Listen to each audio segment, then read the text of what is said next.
You don't lack parenting skills. But the truth is, you are repeating the very patterns that make your child lose control every single day. In this video, you will see exactly how you are creating that without even realizing it. You're standing in the kitchen, one hand on your phone, the other rushing your child to eat. When the whining starts, you hand them a screen just to get some silence. You know it's not right, but you do it anyway, because it works right now. You think you're just handling a small moment, but you are actually reinforcing a brain pattern that will play out every single day. It's not that your child is difficult. It's that the way you're helping is preventing them from learning how to self-regulate. This video isn't about giving you more parenting tips. It's about exposing the tiny things you do and what your child's brain is actually learning from them.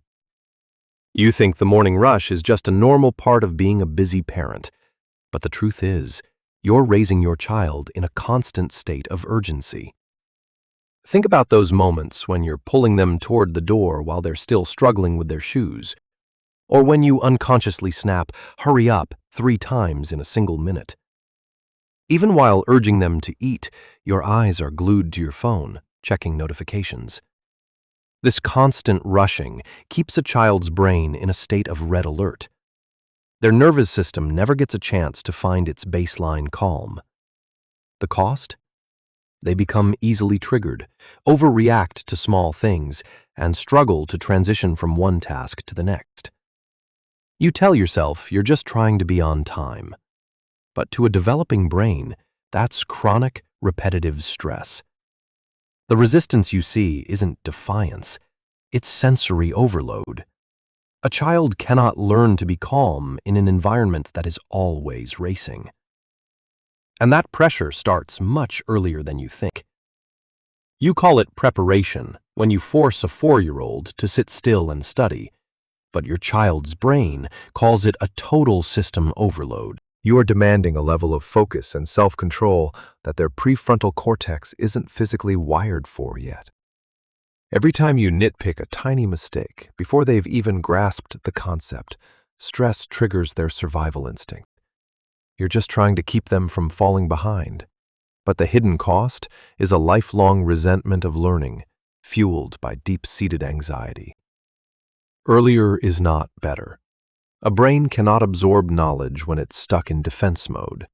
And when the body has no place to release that tension, things only get worse. You notice your child getting more difficult or irritable lately, but the truth is, their body has never been given a proper release. They spend all day indoors, switching from the TV to an iPad, without running, climbing, or exploring. Choosing the convenience of staying inside keeps their stress hormones trapped.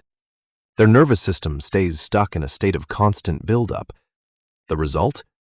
Explosive outbursts, poor focus, and unpredictable mood swings. It's not extra energy.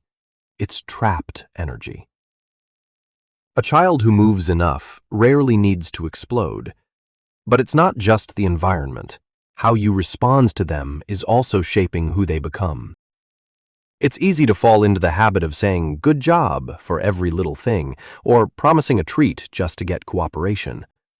You might get the behavior you want right now, but you're effectively killing their inner drive. When a child's brain is wired to only respond to external rewards, intrinsic motivation never stands a chance. They start doing things only when there's a prize involved, and they give up quickly when no one is watching.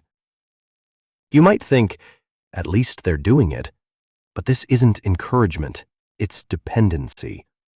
Once the reward disappears, the behavior disappears with it. And the way you try to control them is only pushing them further away. You find yourself saying, "because I said so," just to end the argument. You make every decision without explaining why, believing that strict control is the only way to lead. But when a child's brain doesn't understand the why, it's hardwired to either resist or completely shut down. You are searching for compliance, but what you're actually losing is cooperation. As the connection weakens, the power struggles only get louder. Are you noticing how this is only pushing them further away? Compliance is not connection. Children cooperate more when they feel respected, and often you are filling up the very spaces that should be left empty.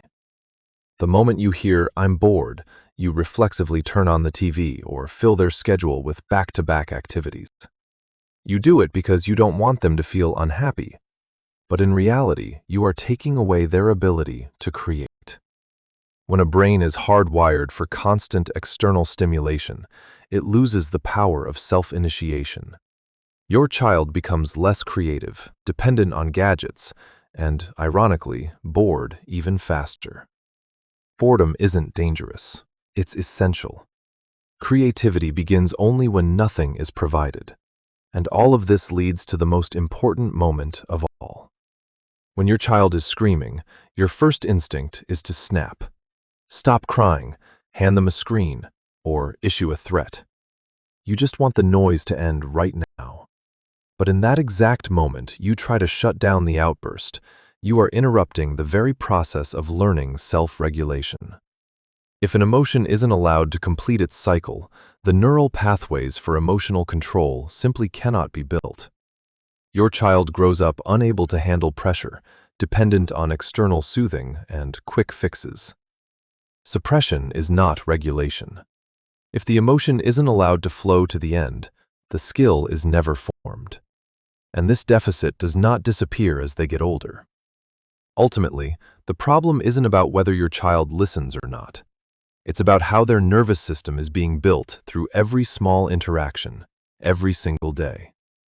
There are parents who react just to shut down a situation. And there are parents who understand they are shaping an internal system within their child. You aren't just raising behaviors. You are raising the way your child will show up for themselves. Look back at your day. In which moment did you help your child in that familiar way, only to realize it might be holding them back? Let me know in the comments. If you want to see more clearly what's happening behind your child's behavior, stay with us. Because what you repeat every day becomes how they live their life tomorrow.